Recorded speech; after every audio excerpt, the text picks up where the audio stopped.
السلام علیکم ورحمۃ اللہ وبرکاتہ۔ نفس، مولانا روم ایک سپیرے کی داستان بیان فرماتے ہیں۔ وہ سانپوں کی تلاش میں جنگلوں اور بیابانوں میں برف باری کے بعد سانپوں کو تلاش کیا کرتا تھا۔ ایک جگہ اسے بہت بڑا مردہ اژدہا نظر آیا۔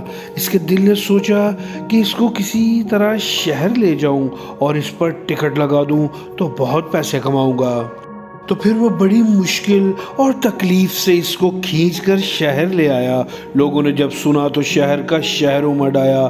اژدہا جو اصل میں مردہ نہیں تھا، برف باری کی ٹھنڈک کی وجہ سے اس کا جسم سن ہو گیا تھا۔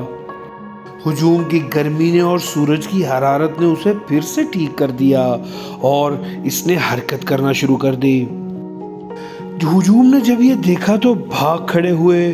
جس کا جدھر منہ ہوا ادھر دوڑ پڑا۔ سپیرا جو اژدہے کے پاس ہی کھڑا تھا، اس نے جیسے ہی بھاگنے کی کوشش کی تو اژدہے نے منہ کھولا اور سپیرے کو نگل لیا۔ قریب ہی ایک بہت بڑی عمارت میں بل کھا کر یوں زور لگایا کہ سپیرے کی ہڈیاں بھی سرما بن گئی۔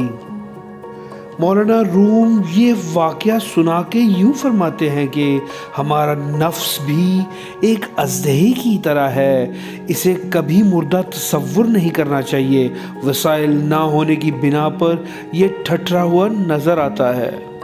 اللہ کریم کی اطاعت سے بغاوت اور دنیا پرستی وہ دو حرارتیں ہیں جو اسے متحرک کر دیتی ہیں۔ اس لیے استغفار کیا کریں اور اللہ سے نفس کی قید سے بچنے کی دعا کیا کریں۔ سب دوست ایک بار درود شریف پڑھ لیں۔ ایک بار درود پاک پڑھنے سے اللہ 10 مرتبہ رحمتیں فرماتے ہیں۔ آئیں اپنی اصلاح کریں۔